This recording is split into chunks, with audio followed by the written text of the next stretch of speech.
ஓம் நமச்சிவாய. அன்பு நேயர்களே அனைவருக்கும் வணக்கம். நாம் இப்பொழுது முக்கியமான கிரக பெயர்ச்சியான குரு பகவான் மகர ராசிக்கு, அதாவது 7ஆம் இடத்தில் குரு பகவான் உச்சம் பெற்று இந்த குரு பகவான் மாற்றம் பெறுறாங்க. இந்த குரு பெயர்ச்சி மகர ராசிக்கு என்னென்ன பலன்கள், என்னென்ன மாற்றங்கள், வேலையில் முன்னேற்றம் எல்லாம் பார்ப்போம். மகர ராசி நேயர்களே, உங்களுக்கு இந்த நட்சத்திரம்லாம் வராங்க. உத்திராடம் 2, 3, 4, திருவோணம் 1, 2, 3, 4 பாதங்கள், அவிட்டம் 1, 2.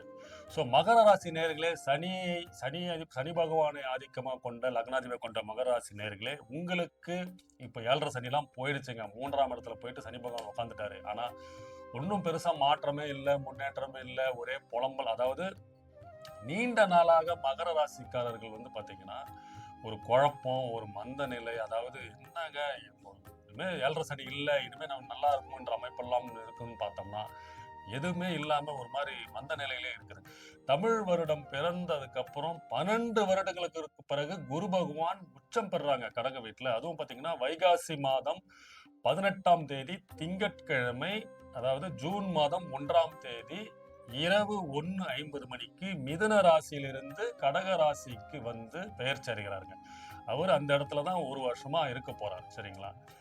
ஆல்மோஸ்ட் 27 ஜூன் வரைக்கும் அங்கதான் இருக்க போறாரு. அது உங்க ராசிக்கு 7ஆம் இடம். ஸோ இவ்வளவு நாளா, அதாவது சனி பெயர்ச்சி முடிஞ்சிச்சுங்க, வந்தாச்சு, சனி 7.5 சனி போயிடுச்சு, ஒரு வருஷம் ஆயிடுச்சுங்க, 1.5 வருஷம் ஆயிடுச்சுங்க, என்னங்க ஒன்னும் சனி பெயர்ச்சி இருக்கும் போதும் எனக்கு அப்படியே தான் இருந்தது. சனி பெயர்ச்சி முடிஞ்சு எனக்கு 7.5 சனி முடிஞ்சிச்சுன்னு சொன்னாங்க. ஆனா ஒன்னும் அதுக்கான மாற்றமே இல்லை. ஒன்னும் எனக்கு வந்து காசும் வரமாட்டுது, செலவுக்கு பைசா இல்லை, பொருளாதார வளர்ச்சி இல்லை, வேலை இருந்தாலும் அதுக்கு உண்டான வரவு இல்லை, செலவு மட்டும்தான் ஆயிட்டு இருக்கு, கடன் பிரச்சனை போயிட்டு இருக்கு, அம்மா செலவு, வீட்டில் இருக்கிறவங்களுக்கு குழந்தைங்களுக்கு செலவு பண்றது, இந்த மாதிரி நிறைய கமிட்மெண்ட், நிறைய கடன்ல போய் மாட்டிக்கிட்டு முழிச்சிட்டு இருக்க மகர ராசிக்காரர்களுக்கு இந்த குரு பெயர்ச்சி உங்களுக்கு ஒரு விடிவு காலம். ஏன்னா 7ஆம் இடத்துல வந்து அவர் உச்சம் பெறாரு உங்க ராசிக்கு. சரிங்களா? ஸோ இவரு உங்களுக்கு விரையாதிபதி, உங்களுக்கு 3க்கு அதிபதி. இவரு 7ஆம் இடத்தில் குரு பகவான் உச்சம் பெறும்போது நீண்ட நாளா இருந்து வந்த உங்களுக்கு வேலை, தொழில், பார்ட்னர்ஷிப், பிசினஸ் எல்லாமே மாற்றத்தை உண்டாக்குவாருங்க. ஏன்னா 7ஆம் இடம் என்றது உங்களோட கூட்டு, அதாவது உங்களோட நண்பர்கள், உங்களோட பொது வாழ்க்கை, உங்களோட வேலை சார்ந்த இடம், உங்களோட மனைவி, அதாவது குடும்பம், உங்களோட தொடர்பு. இதன் மூலயமா உங்களுக்கு 7ஆம் இடத்தில் உச்சம் பெறும்போது அந்த இடத்தில் உங்களுக்கு மாற்றத்தை கொடுக்கக்கூடிய அமைப்பை அவர் கொடுத்துருவாருங்க. சரிங்களா? அதுவும் இல்லாம வந்து அவர் 12க்கு அதிபதி, விரையாதிபதி, உங்களுக்கு 11ஆம் இடமான லாபஸ்தானத்தை பார்க்கிறாரு. ஸோ உங்களுக்கு லாபாதிபதி யாரு?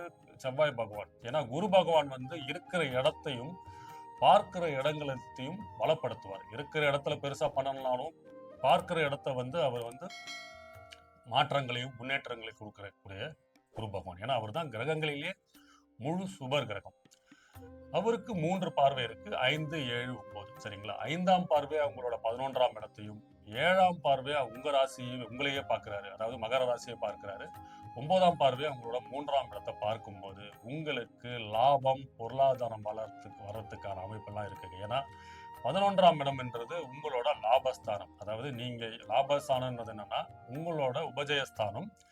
நீங்க எதிர்பார்த்த ஆசைகள், நீங்க எதிர்பார்த்த வெற்றிகள், நீங்க எதிர்பார்க்கிற கனவு திட்டம், அதாவது நீங்க இது நடந்தா நல்லா இருக்கும் சார், இது நடந்தா எனக்கு வந்து வாழ்க்கை மாற்றம் நடக்கும், இது இந்த வேலை கிடைச்சா எனக்கு வந்து நல்ல குடும்பத்துல இருந்த பிரச்சனைலாம் தீரும், இந்த ஒரு பிசினஸ், இந்த ஒரு கான்ட்ராக்ட் எனக்கு கிடைச்சதுன்னா இனிமே எனக்கு வாழ்க்கையில ஒரு மாற்றம் நடக்கும், இந்த மாதிரி உங்களோட கனவு, உங்களோட ஆசையெல்லாம் இருக்கு பாத்தீங்களா, இதையெல்லாம் நிறைவேற்ற இடம் தான் 11ஆம் இடம். இந்த உங்களோட ஆசையை நிறைவேற்றக்கூடிய இடம் 11ஆம் இடத்தை குரு பகவான் பார்க்கறதுனால் உங்களுக்கு முக்கியமா வேலையில நிரந்தரத்தன்மை, வேலையில் தொழில நிரந்தரத்தன்மை, தொழில மாற்றம், முன்னேற்றம்.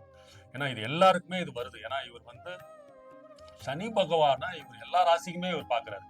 சனீஸ்வரன் தான் தொழிலுக்கு வேலைக்கு காரகர். ஸோ அதனால தொழில இருந்த பிரச்சனையை மாற்றக்கூடிய அமைப்பை எல்லாருக்குமே கொடுக்கிறாரு. அதன் பிறகு சில மாற்றங்கள், அதாவது குடும்பத்தை பிரிஞ்சு இருக்கணும்னா நீங்க வேலை விஷயமா வெளியே போற அமைப்பெல்லாம் இருக்குது. ஏன்னா அவர் வந்து உங்க ராசி 7ஆம் பார்வையா பார்க்கும்போது குடும்பம் சார்ந்து, அதாவது குடும்பத்துக்காக உழைக்க வேண்டிய நிலைமை, குடும்பத்துக்காக நீங்க பிரிஞ்சு இருக்கிற நிலைமை, குடும்பத்தை பிரிந்து உங்களை மாற்றக்கூடிய அமைப்பெல்லாம் இருக்கு. தூரதேசம் போறது, வெளியூருக்கு போறது, வெளி மாநிலம் போறது, மாணவர்களா இருந்தீங்க அப்படின்னா படிப்புக்காக நீங்க வெளியூர் போறது, வெளி மாநிலம் போறது, உயர்கல்வி படிக்கிறதுக்காக ஹாஸ்டல்ல போய் தங்குறது, இந்த அமைப்பெல்லாம் இருக்கும். சரிங்களா? உயர்கல்வி படிக்கிறதுக்கான அமைப்பு இருக்கு. அதனால உங்களுக்கு முன்னேற்றமும் இருக்கும். ஏன்னா 7ஆம் பார்வை உங்க ராசியை பார்க்கும்போது உங்களுக்கு பொதுத்துறையில் பொது வாழ்க்கையில் இருந்து வந்த, அதாவது மகர ராசிகளுக்கு வந்து பாத்தீங்கன்னா நீண்ட நாளா வந்து ஒரு சில சில அவப்பெயர்கள், கெட்ட பேரு நீங்க பண்ணியிருக்கவே மாட்டீங்க. ஆனா அது வந்து உங்களுக்கு வந்து இவர் பண்ணியிருப்பாருன்ற அவச்சொல், அதாவது உங்களோட கௌரவ குறைச்சலான இருந்த பெயர்கள் எல்லாம் இனிமே உங்களுக்கு வந்து நல்ல பேரு, புகழ், பதவி உயர்வு, அரசு துறையில இருக்கிறவங்களுக்கெல்லாம் பதவி உயர்வு, வேலை உயர்வு, திடீர்னு உங்களுக்கு ஒரு போஸ்டிங் கொடுத்து உங்களுக்கு வந்து இந்த பொறுப்பெல்லாம் நீங்க பாத்துங்க அப்படின்னு சொல்லிட்டு உங்களுக்கு 2, 3 டிபார்ட்மெண்ட்டோட அசைன் பண்றது, இந்த அமைப்பெல்லாம் இருக்கும். முக்கியமா இந்த காவல்துறையில இருக்கிறவங்க, உயர் பதவியில இருக்கிறவங்க, அரசு துறையில இருக்கவங்க, இந்த மிலிட்டரி டிஃபென்ஸ்ல இருக்கிறவங்களுக்கெல்லாம் பாத்தீங்கன்னா உயர் பொறுப்பு, பதவி உயர்வுலாம் கொடுத்து 2, 3 செக்மெண்ட்டையும் கொடுத்து இந்த பொறுப்பையும் நீங்க பாத்துங்கன்ற அமைப்பெல்லாம் கொடுத்துருவாங்க இந்த குருவின் பார்வையா. சரிங்களா? ஸோ அது 3ஆம் இடத்தை பார்க்கும்போது உங்களோட பெற்றோர், அதாவது உங்களோட சகோதரர்கள், உங்களோட சகோதரிகள் மூலயமா ஆதரவு, அவர்களுக்கிடையே இருந்த நீண்ட நாளா இருந்த பிரச்சனைகள், தொல்லைகள், உங்க சகோதரர்கிட்டே இருந்த அதாவது மிஸ் அண்டர்ஸ்டாண்டிங் இருந்த பிரச்சனைகள், அதாவது இல்ல சார் உங்களால தான் பிரச்சனை, இனிமே நான் வீட்டுக்கு வர மாட்டேன்ற அமைப்பெல்லாம் இருக்கு பாத்தீங்களா? இதெல்லாம் சண்டை சச்சரவுகள்லாம் நீங்கி சுமூகமான சூழ்நிலையோட சேர்ந்து, அதாவது பூர்வீகத்தில் இருந்த பிரச்சனையும் மாறும், பூர்வீக சொத்துக்கள் வரத்துக்கான அமைப்பும் இருக்கு. மனைவி வழியே வர வேண்டிய, அதாவது உங்க மனைவியோ இல்ல கணவன் மூலமாகவோ அவங்களோட சொத்துக்களோ அவங்க மூலியமா வர பொருளாதாரமோ வரத்துக்கான அமைப்பு இருக்கு. முக்கியமா மகர ராசிக்காரர்கள், மகர ராசியில இருக்கிறவங்களுக்கு கல்யாண வாழ்க்கைக்குள் போகும் அமைப்பை குரு பகவான் கொடுத்துருவாரு. ஏன்னா 7ஆம் இடத்தில் குரு பகவான் உச்சம் பெறும்போது நீண்ட நாளாக இருந்து வந்த மகர ராசிக்கு வந்து கல்யாண தடை, திருமண தடைகள்லாம் நீங்கும். மொத்தத்தில் இந்த குரு பகவான் உங்களுக்கு லாபஸ்தானத்தை 11ஆம் இடத்தில் உச்சம் பெற்று பார்க்கும்போது தொழில் வளம் மேம்படும், படிப்பு உயர்வு மேம்படும். இனிமே உங்கள் வாழ்க்கையில் வெளிச்சம். வாழ்க வளமுடன். வணக்கம்.